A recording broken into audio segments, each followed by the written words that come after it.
Ibu negara gue nih, viral video Iriana tunggu Jokowi sholat Jumat. Duduk di pinggir jalan depan masjid, gak jaim ataupun sombong.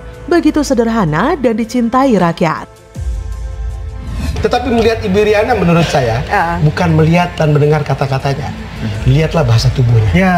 Gesturnya mewakili seorang ibu yang kalau kita lihat bagaimana dia menggendong anak Papua, menari dengan anak Papua, lihat anak yang kepanasan lalu kemudian diangkat. Itu sesuatu yang mewakili siapa itu sesungguhnya. Mother instinct ya. Itu betul. Itu peran ibu negara sesungguhnya, Bang. Ibu Iriana, saya kagum sekagum-kagumnya. Hai, selamat datang di channel Redaksi Jurnal bersama JJ. Seperti dilansir dari liputan6.com, keluarga Presiden Joko Widodo dikenal sebagai sangat sederhana dalam keseharian mereka. Begitu pula dengan Ibu Negara Iriana Jokowi. Meski menjadi istri Presiden, Iriana juga tetap menjadi seorang wanita yang begitu sederhana dan rendah hati. Penampakan kesederhanaan Ibu Negara itu terlihat dalam sebuah kesempatan hingga viral di media sosial.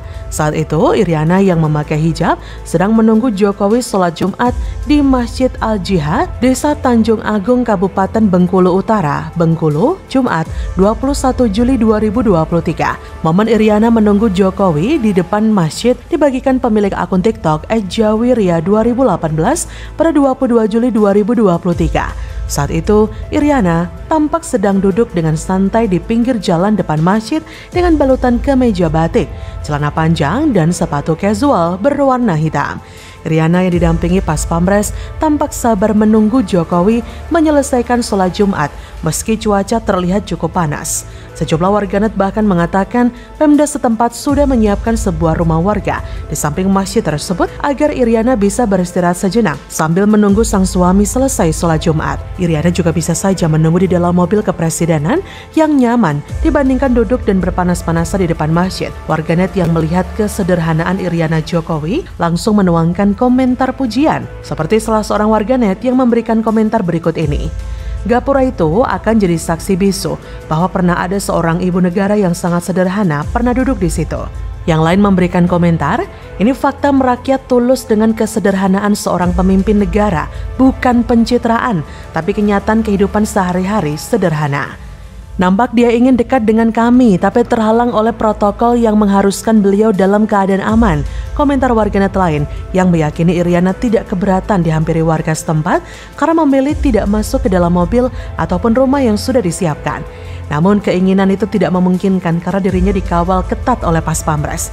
Yang jelas, video yang sempat viral itu sudah dilihat lebih dari 772.000 kali dan disukai lebih dari 34.000 kali sampai dengan berita ini ditulis. Kesederhanaan dan perhatian Ibu Iriana kerap membuat netizen berdecap kagum. Yang Ibu Iriana lakukan begitu terlihat dari hati, bukan hal yang dibuat-buat. Keseharian seorang Iriana bersama dengan anak-anaknya tidak jauh beda dari rakyat biasa. Tak ada jaim di antara mereka. Ibu Iriana kerap menjadi pusat perhatian publik terkait dengan kesederhanaan dan perhatiannya. Seringkali kita menemui begitu perhatiannya seorang Iriana pada Jokowi. Soal urusan rambut, baju, hingga keringat tak luput dari perhatian Ibu Iriana. Ketika rambut Jokowi acak-acakan, Ibu Iriana sibuk untuk memberitahu Jokowi supaya merapikannya. Ketika Jokowi berkeringat, Ibu Iriana menghapusnya. Membenarkan pakaian Jokowi pun sudah bukan hal yang asing di mata kita. Perlakuan Iriana kepada Jokowi sangat jelas didasari oleh cinta. Ternyata bukan hanya cinta kepada Jokowi, Ibu Iriana pun mencintai anak-anak Indonesia.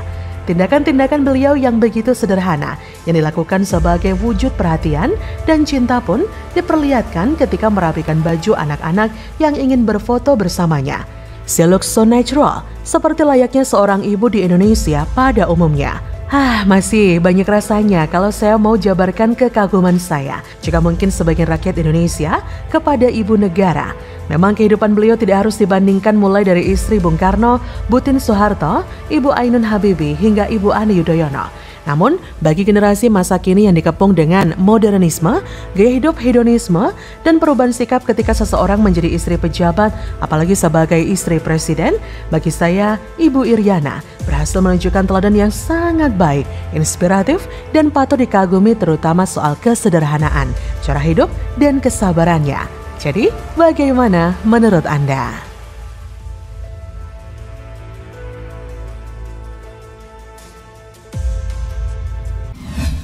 Ramalan seniman terbukti, revitalisasi Taman Ismail Marzuki malah bikin hancur. Gerak cepat PJ Heru usut dugaan kong kali kong revitalisasi tim. Jakpro era Anies malah petaka untuk Jakarta. Gubernur nggak pernah mau menganggap mereka, nggak pernah diajak bicara sama sekali. Dan tahu-tahu ketika kita menolak revitalisasi yang belum dibicarakan itu, dia udah hancurkan gedung-gedung. Semua dihancurin jadi puing-puing.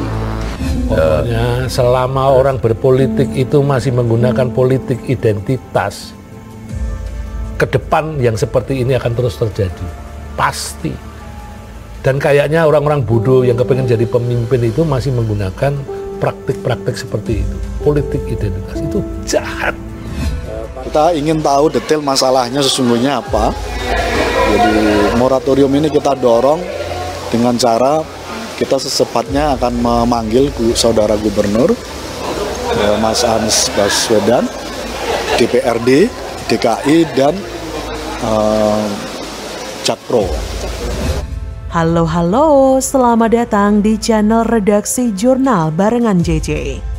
Seperti dilansir tribunjakarta.com, PJ Gubernur DKI Jakarta, Heru Budi Hartono, bereaksi soal BUMD PT Jakarta Propertindo atau Jakpro yang terbukti melakukan kong kali kong dalam proses tender proyek revitalisasi dari Taman Ismail Marzuki atau tim tahap 3. Adapun proyek revitalisasi tim tersebut dijalankan di era kepemimpinan Gubernur DKI Jakarta, Anies Baswedan.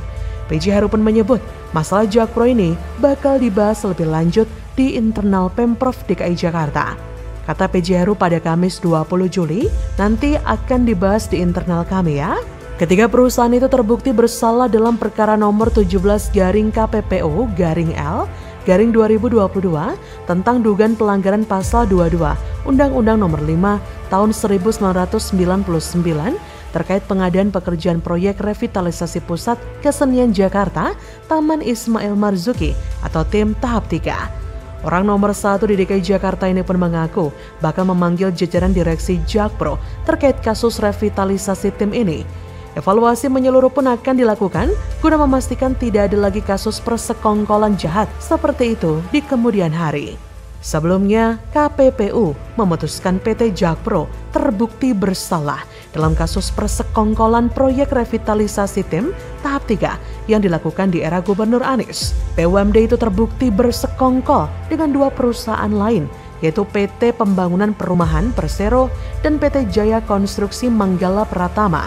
Ketiga perusahaan ini diputus KPPU bersalah atas tudingan melakukan praktek monopoli dan persaingan usaha tidak sehat. Atas pelanggaran tersebut, PT Pembangunan Perumahan dijatuhi denda 16,8 miliar rupiah dan denda 11,2 miliar rupiah diberikan kepada PT Jaya Konstruksi Manggala Pratama. Sedangkan PT Jakpro tidak dikenakan denda dan hanya diminta tidak melakukan tindakan diskriminatif dan atau segala bentuk persekongkolan untuk mengatur atau menentukan pemenang tender di masa yang akan datang. Majelis Komisi pun memerintahkan ketiga perusahaan itu untuk melaksanakan putusan selambat-lambatnya 30 hari sejak putusan berkekuatan hukum tetap atau inkrah. Khusus untuk PT Jaya Konstruksi Manggala Pratama dan PT Pembangunan Perumahan diwajibkan menyerahkan jaminan bank sebesar 20% dari nilai denda kepada KPPU. Sebagai informasi, perkara ini berasal dari laporan publik terkait dengan dugaan persekongkolan tender pada proyek revitalisasi tim tahap 3 untuk pekerjaan interior bangunan.